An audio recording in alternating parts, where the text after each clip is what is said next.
What did the black police officers say about all this that happened with you and the white cop? And what did he have to say about all this?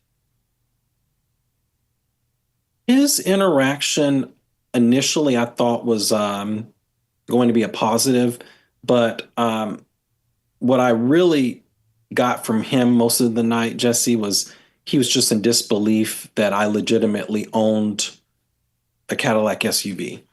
And he The quizzed black me cop? throughout the night about the car. Was this the black police? Yes. Oh, So okay. that's correct. Yeah. So he quizzed me throughout the night around my car and like what I do for a living and where I live.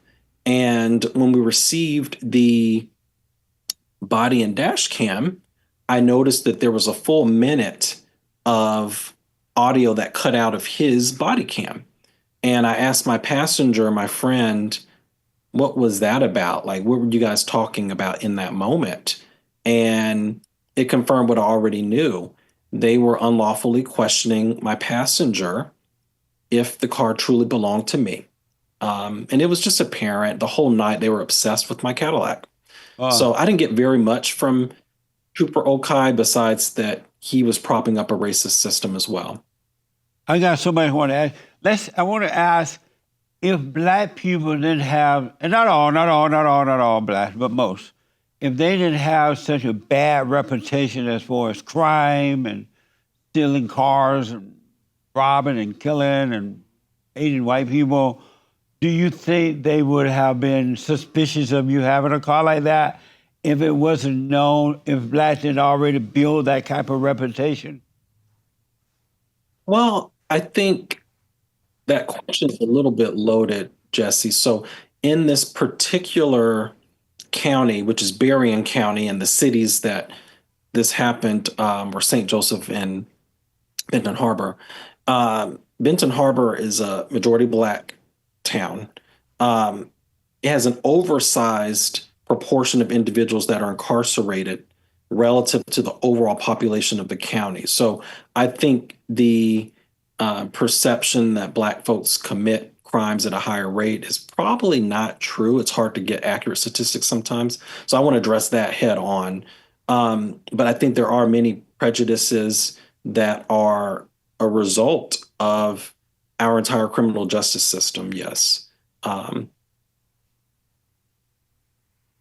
You call you claim your civil rights were violated. What are civil rights? well, um, the rights that are enshrined in our Constitution. So, in particular, I was falsely arrested. Okay. So that's, again, I'm not a lawyer. I don't have all of the legal documents in front of me and the terminology that my legal team would. And I'm sure my lawyer will be happy to join and speak to it in particular. But that's really the thrust of the entire matter. It was an illegal search. You think about my submission to the blood, there was no probable cause for me to be stopped. There was no probable cause for me to get out of the car. There was no probable cause for me to submit to the blood test. I passed the blood test. They jailed me anyway. So that is an unlawful incarceration um, and a form of slavery. I was shackled. So that's the Amazing. thrust of it. Since we know that there's no such thing as civil rights, why didn't you just say constitutional right were violated? Why did you have to say civil rights since there's no definition or real meaning for civil rights? It's just made up. Why not call it constitutional rights? Well, again, I'm not a lawyer, Jesse. I Or did your knew lawyer from call it this. that, or did you call it that? Well, it's a civil matter for sure, because we are suing federally. Right. Um, and I believe the statutes are based upon the Constitution. But again, like happy to connect you guys. I know from the moment it didn't feel right, Jesse. I was falsely arrested. I'm 100% sober. I'm an upstanding member of the community trying to drop my buddy off so he can go to work and so I can go to work the next day. I explained the matter included in the lawsuit, and kind of my plain layman's terminology is an affidavit. And then my legal team converted that into a lawsuit. So they can certainly answer more questions about Oh, that. okay. And you agree with me that there's no such thing as civil rights. There are constitutional rights, but there's no such thing as civil rights. And the reason I'm asking, because I noticed that a lot of black people use this idea of civil rights. I mean, yeah, civil rights when it doesn't even exist. You agree with me that there's no such thing as civil rights, but there are constitutional rights, right? Well, I don't want to weigh into something I'm not 100% sure on. I'm learning about this as I go. But we do certainly have a Civil Rights Act. So more for me to learn about it before I make a commitment to that or align with you on that particular point, Jesse. Um, I hear a lot of black people use um, something called police brutality. I remember really hearing a lot during the attack upon America by the so-called Black Lives Matter people, radical people. They use that a lot, but no one has ever been able to prove there's something called police brutality. Why is that used a lot? Those were used a lot. So, how do you define police brutality? And maybe we can align on the definition. Well, there's no such thing as police brutality.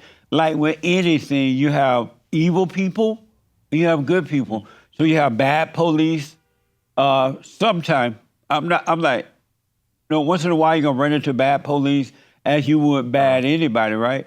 Why not call it bad police if we know that there's no such thing as police brutality? Why are they using extreme made up words rather than calling it Mm. what it is? Well, I think it's the nature of um, humanity to evolve language to articulate specificity. And thinking about George Floyd and Philando Castile and all these different incidents that happened over the last 10 years, I guess, we had to kind of create a new vernacular to explain what was happening to those who may not see it in their daily life, right? So I think that's kind of the origin of it. But I think more importantly, it's around how do we address these behaviors and make them stop? Maybe not so much the specifics of terminology. And so if I'm here, and again, I'm black and slow, so I may be missing it. What you're saying is that they create these words like police brutality and all that to get what they want from the situation, because greater the word is, more impactful the word is, it allows you to get what you want from the situation. No, I think the way I understand it is we create this language so that we can be more precise and specific about what we're talking about. But I you can't think get when I any more hear, precise than say constitutional violation or you invaded my constitutional right. It can't be any more specific than that.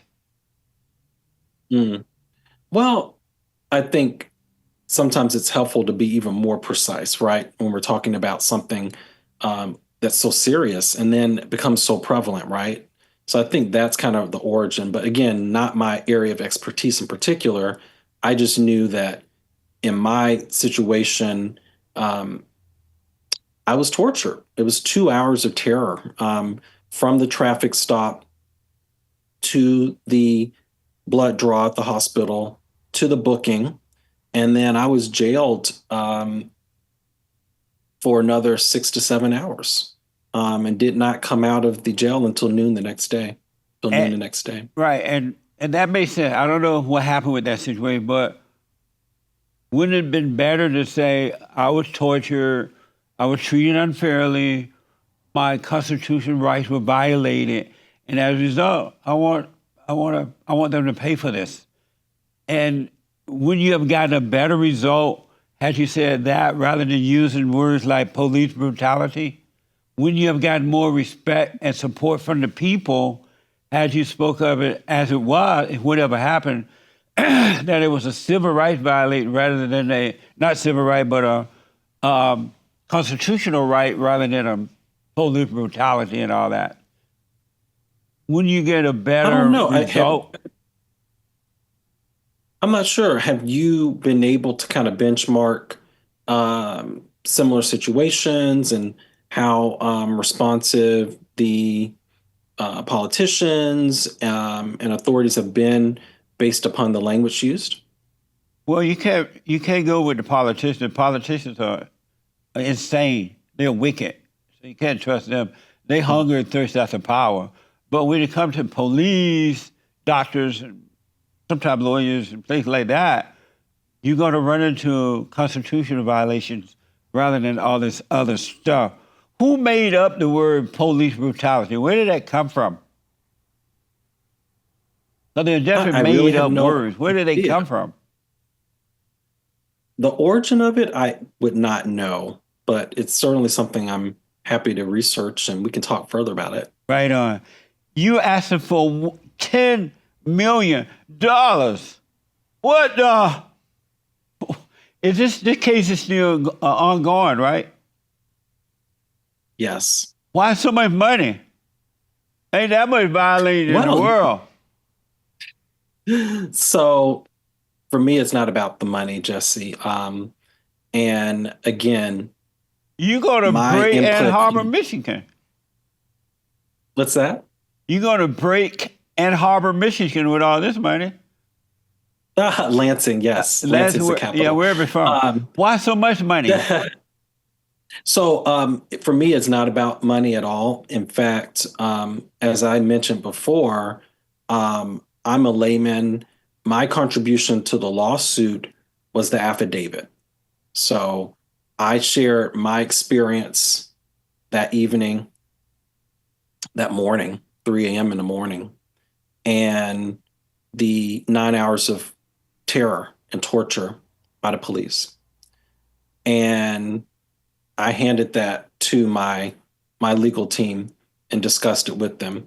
And that's what they felt was appropriate to send the right signal that these behaviors cannot happen again and that reform is in fact needed. And so how did they come up with so much money?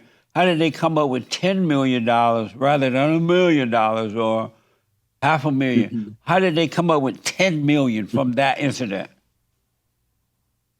Yeah, it's really a matter of the violation of my rights. And if you read it very carefully, Jesse, it says a minimum of 10 million. So my legal team believes that the damages due me are worth a minimum of 10 million.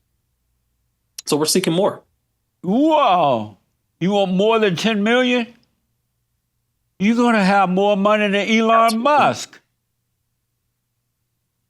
That's what my legal team thinks is appropriate to send the right signal to Michigan and the state police.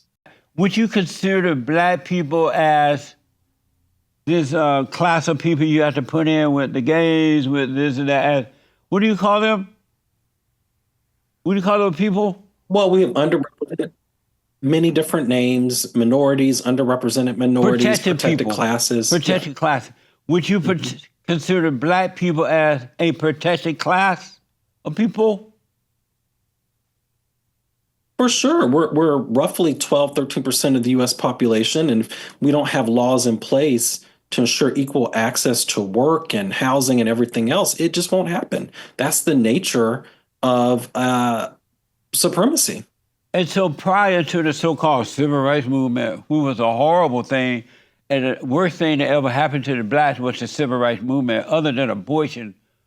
Prior to the civil rights movement, black people were not a protected class, and they did much better than they are doing today as a protected class. What's wrong with the blacks that they need to be a protected class? What's wrong with them? Well, I wouldn't say that anything's wrong with us. Well, why do they need to be protected class if there's nothing wrong with them? Well, no, what I would say is you're protecting a class because it's vulnerable, right? So when why are blacks so vulnerable, though? Why did they become weaker After the civil rights movement than they were prior to the civil movement. What is wrong with the blacks? Well, I think you're leading with the word weaker, Jesse, but I think we have to take a step back. I have a 96-year-old great aunt, 84-year-old grandmother. Like, I'm used to those stories, Jesse, of them having to shop in the basement of department stores and riding in the back of buses. Like, that's recent history. So that's why we have those protections. And some of it is like very fundamental day to day living. And then there's some more, as we get more nuanced in our society and our society evolves, we have to build those protections into the workplace as well. And so, if I hear you correct, you're saying that the reason black people need to be in a protected class because they're just weak and they don't want to shop in the basement, and they need. I don't. What's wrong with the blacks? Well, you have a protected class status because of vulnerability. And generally, that's based upon you being a minority. So you don't have the critical mass of people necessarily, for example, to guarantee a non gerrymandered district. So you've got to build these laws so that we can protect those I know, folks but and that ensure that seems they so have weird to me. their rights. What's wrong with the blacks that they can't do what the white man does? Why can't you just do for yourself and create your own job? And why do you need to be in a protected class, always having a handout for the white man to give up his stuff so you can have your stuff? What's wrong with the blacks? And how will they ever overcome if they need to be protected? I think that is a whole series. That's not even one episode, but there are a lot of generational issues that we're trying to address through these laws as well, and programs and whatnot. But yeah, more to come on that. I think I'd certainly be happy to come back and discuss further. And Okay, absolutely.